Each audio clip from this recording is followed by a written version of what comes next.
1992 se hizo un cambio para que los gobernadores fueran elegidos popularmente.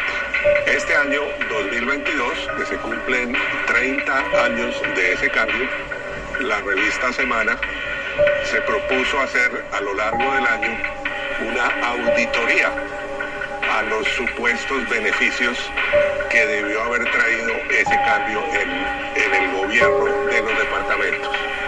El resultado, lamentablemente, por lo que se ha publicado en la revista Semana a lo largo de este año, es un resultado deplorable. Son muchísimos los casos no de gobernadores, sino realmente de delincuentes que estuvieron a cargo de muchísimos departamentos.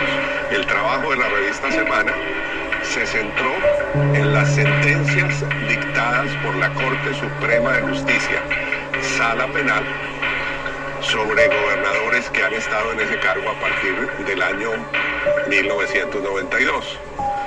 Lo que se descubre de hacer esa revisión, esa auditoría, es que los casos de delincuencia, de delitos de administración pública como peculado, cohecho, concusión, celebración de contratos sin los requisitos legales, interés indebido de los gobernadores en esos contratos, son tantos que uno se pregunta si realmente pudo haber alguna mejoría con ese cambio en el sistema de elección de gobernadores. Y la conclusión es que el panorama es realmente desolador. Son muchísimos los casos vergonzosos de actuaciones delictivas de funcionarios que, en lugar de cumplir la Constitución y la ley, se dedicaron a robar o a aliarse con grupos armados. Ha sido un resultado que no satisface a la población de los departamentos y que ha significado un saqueo del presupuesto.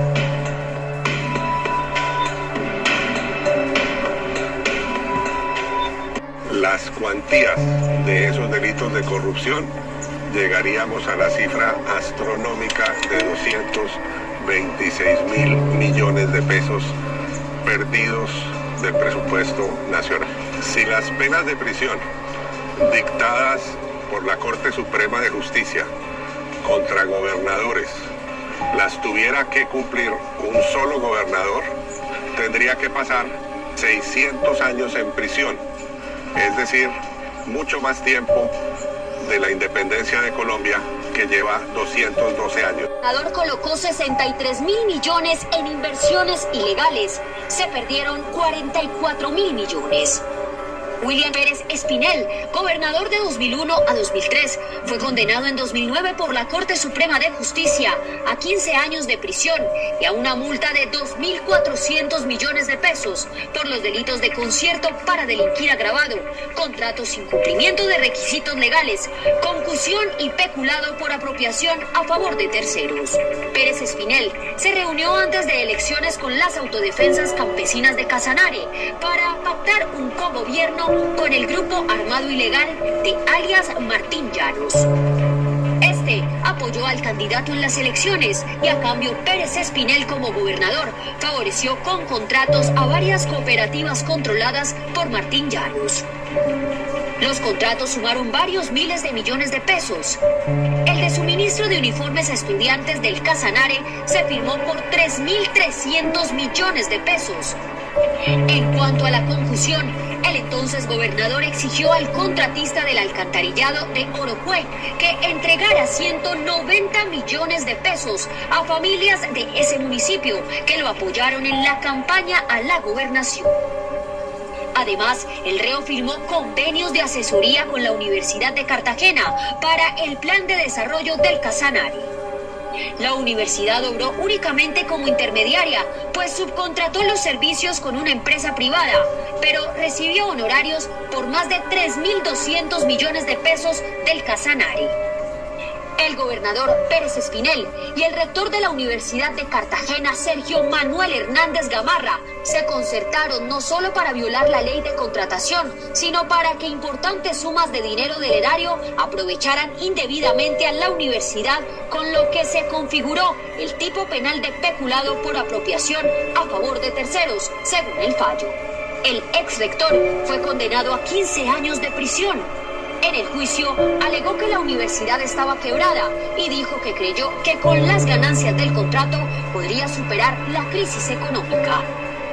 Las obras contratadas por el intermediario que buscó la Universidad de Cartagena registraron sobrecostos por 6.000 millones de pesos. En 2014, la Corte Suprema de Justicia condenó a Pérez Espinel a 8 años y 4 meses de prisión por los delitos de concusión e interés indebido en la celebración de contratos. El exfuncionario prometió un contrato de 400 millones a un ingeniero a cambio de aportes para un candidato a la alcaldía de San Luis de Palenque. El ingeniero giró cheques por 20 millones de pesos. Luego le pidieron 33 millones del anticipo del contrato. Una tercera sentencia de la Corte Suprema de Justicia condenó en 2016 a Pérez Espinel a 56 meses de prisión por enriquecimiento ilícito de servidor público.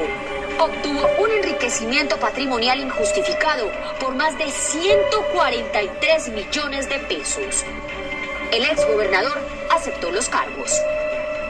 Una cuarta condena penal le fue impuesta a Pérez Espinel por la Corte Suprema de Justicia en 2019, cuando lo sentenció a 86 meses de prisión por los delitos de contrato sin cumplimiento de requisitos legales y peculado por apropiación en favor de terceros. Como gobernador, firmó contratos para el suministro de frijoles y espaguetis a restaurantes escolares y compra de textos escolares y material didáctico. Los sobrecostos sumaron 92 millones de pesos. Los 4.000 textos escolares se compraron al doble de su valor comercial. Miguel Ángel Pérez Suárez, elegido para el periodo 2004-2007, fue condenado por la Corte Suprema de Justicia en 2006 a 6 años de prisión y a multa de 200 millones por el delito de enriquecimiento ilícito de particulares. Pérez Suárez recibió 100 millones en efectivo, enviados por alias Martín Llanos, jefe de las autodefensas campesinas del Casanare. El dinero fue entregado antes de las elecciones de 2003 en la Casa 39 de la urbanización Colina Campestre, en las afueras de Yopal. El dueño de la casa era el fiscal seccionado Carlos Alberto Barrera Ávila. La entrega se hizo a las 5:20 de la mañana y fue firmada. Es evidente que el doctor Pérez Suárez acudió a la cita conociendo la identidad de sus gestores y de su vinculación con grupos armados ilegales, por lo que al aceptar y recibir el aporte económico, incurrió en la conducta punible de enriquecimiento ilícito de particulares. Como actuó con conocimiento y voluntad de ese hecho, su comportamiento es doloso, señaló el fallo. Los hechos se conocieron cuando fue capturado en Bogotá en 2004 un miembro de las autodefensas campesinas del Casanare llamado Josué Darío Orjuela Martínez, el cual presentó denuncia escrita. Whitman Ernei Porras Pérez fue nombrado gobernador por decreto presidencial para terminar el periodo de su antecesor Miguel Ángel Pérez Suárez, condenado por la Corte Suprema de Justicia. Ejerció la gobernación entre septiembre de 2006 y diciembre de 2007. La Corte Suprema de Justicia condenó a Porras Pérez en 2013 por los delitos de contrato sin cumplimiento de requisitos legales y peculado por apropiación a favor de terceros a 18 años y 6 meses de prisión y al pago de una indemnización de perjuicios materiales por valor de más de 42.000 millones de pesos. Porras Pérez colocó excedentes de liquidez bajo modalidades no permitidas por la ley. El total invertido llegó a 63.000 depositados en patrimonios autónomos. A 2011, las pérdidas sumaban 44.000 millones de pesos. Los dineros se entregaron a patrimonios autónomos como Liquen, Green Mountain, Consulting, Chacón Bernal Asociados, Cosacol y Viaducto Muña. Se trató de operaciones de alto riesgo. Los dineros estaban en TES o deuda de la nación, inversión que sí está permitida a las entidades oficiales, pero el gobernador ordenó venderlos y pasar los fondos a las fiducias o patrimonios autónomos. No se hizo cosa distinta de sustraer recursos públicos para ingresarlos a una serie de patrimonios autónomos, no como aporte de la gobernación, sino de aquellas empresas quienes, de acuerdo con las cláusulas pactadas, pasaron